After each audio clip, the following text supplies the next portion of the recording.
Hi everyone, welcome to my YouTube channel. Today I will be speaking on the beauty of work. What is work? Work is the ability to do something, anything, just work. Move from one place to another, you are working, not walking. Work. Now, I have been working since I've been working for a very long time, different ways. My first experience in work was when I sold something they call Samia juice. You ferment Samia, you put it in nylon, put sugar, you freeze it, and then I sell it in my primary school. I was a partnership with my younger sister, but unfortunately my younger sister was shy. She didn't want her friends to see that she was selling Samia. Me too, I was shy. So what I used to do is I would stand in front of the cooler. Once my friends are coming, I would duck into the small Coca-Cola kiosk in primary school. I'll just hide there. Once my friends pass, I'll come back. Hey, I think I was selling it for like 1.50 kobo there or something in my primary school. So that was my very first experience in business, right? And then later, I think I used to sell.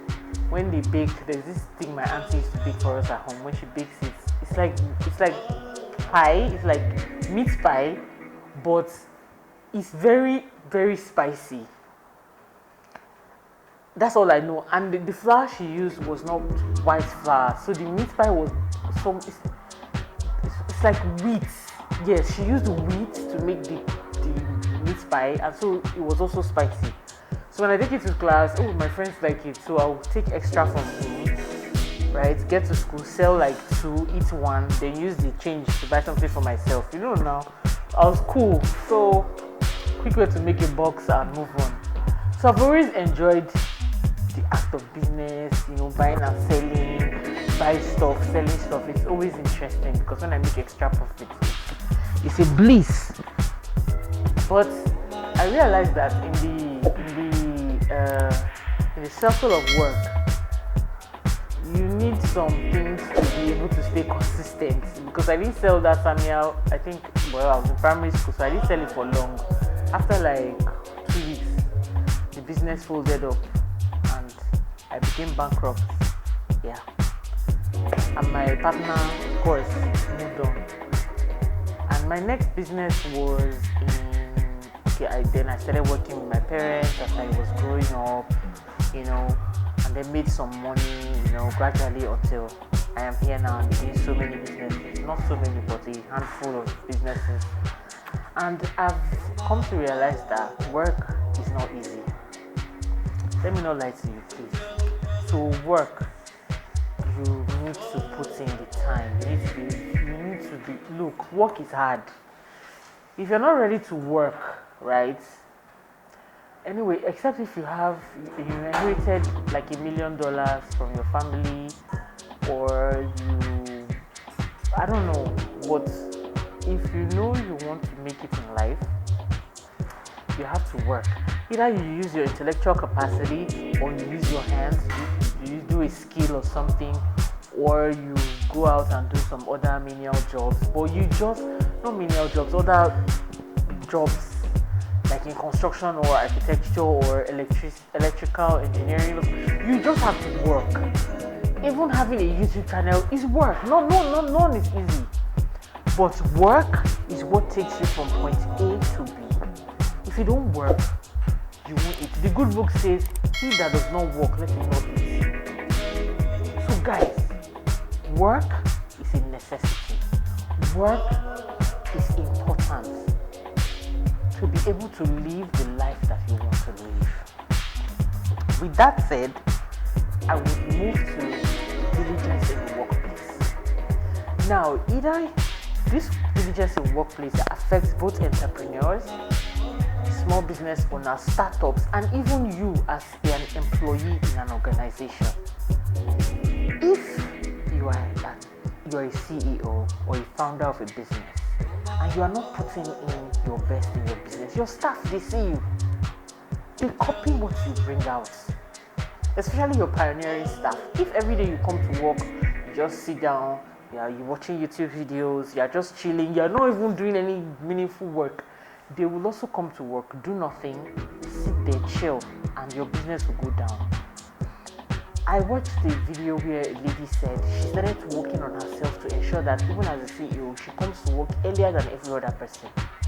She said that was a personal development process for her because she found out that she needed to motivate them in that way.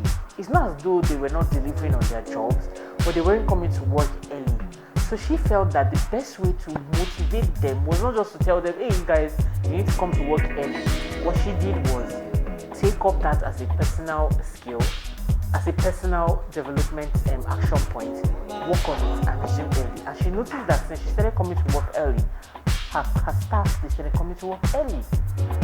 With that said, if you're not giving your best in your job, if you are not loyal as a CEO, as a small business owner, as a founder, as a tech startup, as the owner of that business, if you are not a loyal person, and then you now open a business and you see you want loyal people, newsflash,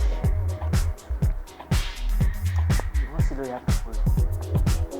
Even if you find loyal people, they will read you and smell you from afar and they will check out. Loyalty is very important in business. In my experience working all these years, I have noticed that for your business to thrive, you need staffs that are loyal to your cause. You need staff that are willing to put their all for your business.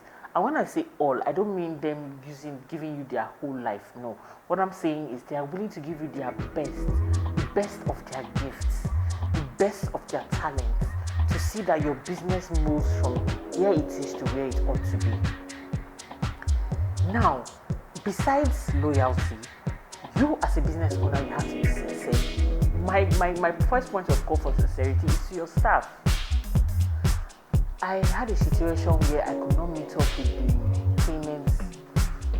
Well, in this COVID period, I have not been able to meet up with my domestic bills. The people that work for me domestically, I have not been able to meet up with their payments. I wanted them to know that I was sincere. I wanted them to know that I had them in mind. So I had a discussion with them and I told them that, guys, your work for me is amazing. I love how you work for me. But right now, I cannot afford to pay you your complete salary. This is the reason. Right now, I am short of funds. All that I'm expecting, I'm not getting. So as a result, I won't be able to pay you your salary before. I actually told them I was not going to be able to pay them that month, right? And I thought maybe the next day when I wake up, one person will tell me I'm not working, the other person, and then I don't see anybody. But guess what? They continued working. And I was able to raise half of their salaries and I gave it to them. They came back to me and said, the money is not complete. I said, I know. The reason why it's not complete is because I still have not been able to meet up that payment. But here's what I'm doing. I am working hard to see how I can complete this payment. But for now, here is this. And they were like, okay, I understand. So in business, you have to be sincere with the people you work with.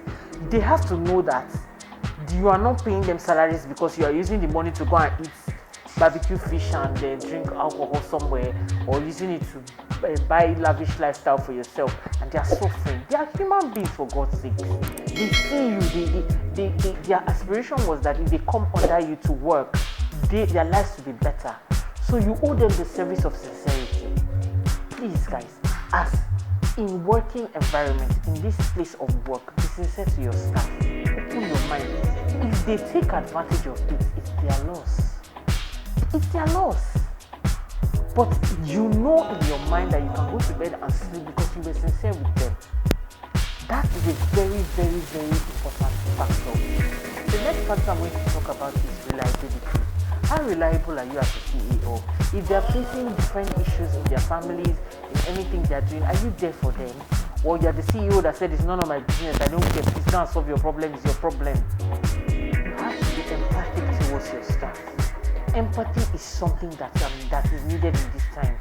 Because people are becoming inhumane. They don't care. They don't want to know what's going on with you. You need to ask questions. If you notice that a certain staff is behaving in a certain way, call them and ask them questions. There's dignity in labor. There's dignity in work. So when you see somebody who used to give their best, no longer giving their best, find out why. Because it might be something that you're either doing, something that the business is doing, or something personally that's affecting them, or maybe they no longer feel fulfilled in your business. If that's the case, what is the way forward? Do you tell them go? Do you tell them, okay, since we are no longer happy here, can you move on? Or do you tell them that, okay, how can I make you happy so that you remain? People, when they work for you, they give you their life. You owe them the service to be reliable. You owe them the service to be it's like being their parents, but not directly related to them. You have to be there for your staff. If you know you're not a person that is like that, that can be reliable, get another figure that you know, a figure of leader, like a leadership position where you can put someone who has those traits, where your staff can get that kind of benefit. Because these are also important. Now, in the workplace, right, we have different people from all walks of life, right? When they come together, it makes your workspace a beautiful place. Like in Nigeria, it's not every company that has the opportunity to have like maybe Indians working in their companies, Europeans, Scandinavians. It's only the corporate organizations that have that. But what is peculiar in Nigeria is you can have a Hausa person working in your business, you can have a Yoruba person, Igbo person, Hausa person, Igala person, Chief person, Ibera person, from any walks of life, they can all be in your business. You see that dynamic situation is what makes work beautiful. So that when you are faced with a challenge, somebody with a different perspective brings their flavor and it makes your business fun.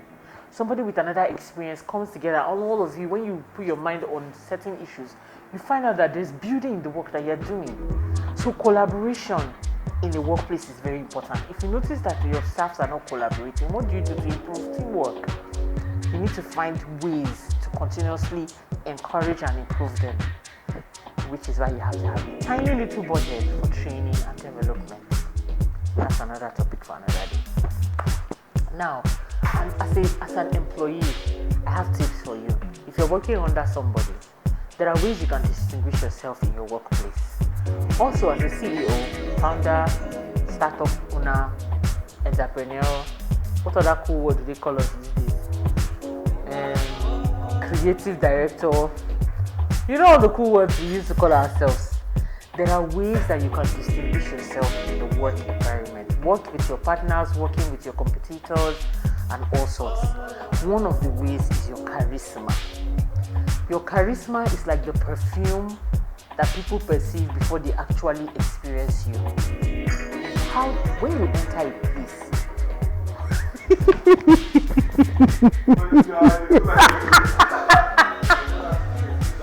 please, carry your food away from here. Oh my god! Oh my goodness, guys, this is so funny. Okay, your charisma. Your charisma is something that people perceive before they meet you. They feel it.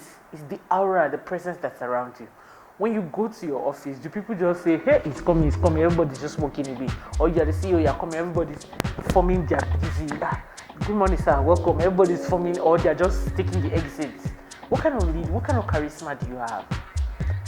Now, if you don't have a positive aura, you can work on it, right? Being a boss that people are running away from, I don't think is the way. I've tried that, it didn't work for me because that's not my person. But based on your personality traits, you can work on the charisma, the kind of aura you want people to perceive when they are around you. But for sure, based on my experience, a positive, cheerful aura always does the magic. When people are working with you and it doesn't feel like work, it's always great because they can work with you to the wee hours of the night and they don't even know that you're there. Next, your dress sense. Yeah, you have to be fashionable. Not exquisitely fashionable like wearing designer stuff, but you can be creative with your attire. That way you give some people a conversation starter when they encounter you, so that the experience with you is memorable in their mind and they just want to be around you. So that when jobs are given to you to do, tasks are given to you as a team, you can all achieve it seamlessly. Next, you have to be kind. Kindness is it's like the money maker, the money bringer. You have to be kind to your team. Kindness to your employees. Kindness to your co-workers. Kindness to your competition or people you do business with. You need to understand that kindness can make you get what you don't deserve in the workplace.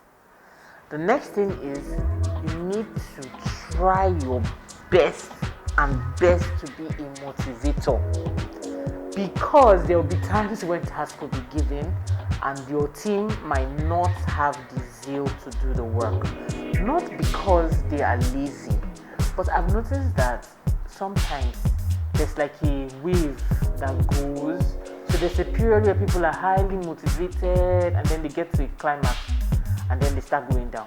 So you need to always have the tools to keep charging them up so that they keep going and delivering, And there are different ways for motivation. Motivation is another topic.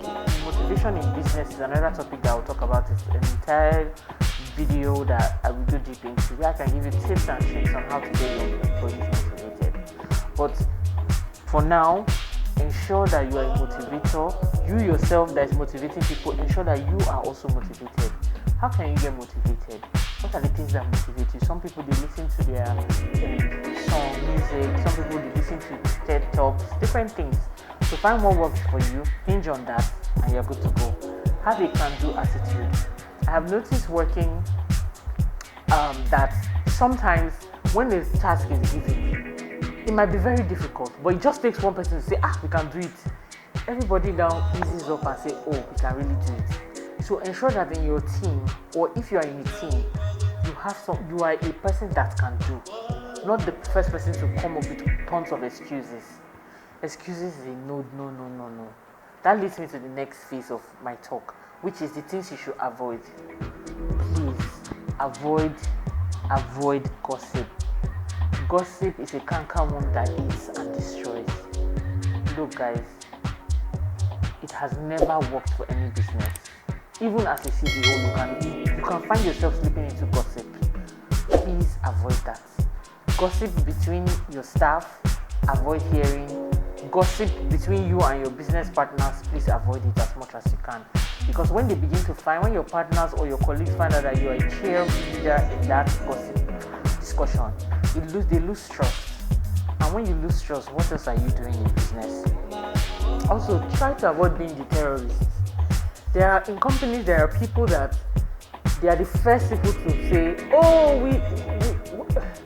we want this. If you don't do this, we're not going to. No, don't be that person. Don't be that. It's different from when you take the issues of the company, right, and go into a negotiation. That's different. But when you are the first person that instigates trouble, you are the first person that is yelling and shouting and making everywhere rowdy, you're a terrorist. And if you're a terrorist in any company, I advise you to repent. Stop it. Because you are reducing the morale of the staff, and it is not unfair to the CEO and the owner of the business. Now, avoid being a people pleaser. People pleasers don't go far. Eye service, it doesn't really work. Although some people say it works for them.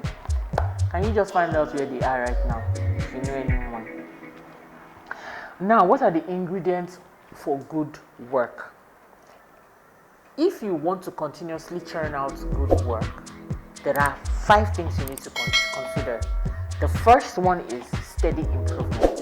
As a person, as a CEO, owner of the business, or as an employee, you have to continuously improve on yourself. If you watch my personal development video, I go deeper into that. So please watch that video and learn more about personal development. But you need to continuously improve yourself so that you can continuously bring value to your business and to your employees, and your employee, as an employee, you bring value to your employers. The next is please stop procrastination. I have a video on procrastination. Please find a way to watch it. You will learn a lot from it. It's actually my personal story and how I am fighting and still kicking procrastination's butt. Next is you should be a person who can face challenges. Don't be afraid of challenges, because I realized that if you do not want to face challenges, then you should better just go and hide in just go and hide under the rock, because even under the rock you can meet challenges. Challenges come every day. Just always ask for the wisdom to constantly overcome those challenges because it's part of life. Next is to seek knowledge. Seek knowledge is totally different from steadily improving yourself. Seeking knowledge makes you to be some sort of master in your field. Seek knowledge. Accredited knowledge in your field, accredited knowledge globally, depending on your pocket and what you can afford. Constantly seek knowledge. Lastly is take control, take charge. Whatever is given to you to do it well. The good book says, if you find anything to do it well. So please guys, do everything you find to do, your hands to do well. I hope that with my video you have been able to learn that there's a lot of beauty in work, and your work will be beautiful if you learn how to adopt the strategies that I have shared with you. Thank you for watching my video. If you did, please subscribe to my channel. It means a lot to me when you do that because it shows that you're enjoying my content, and that also encourages me to bring more content. So until I come your way again, thank you for watching. Bye bye. Then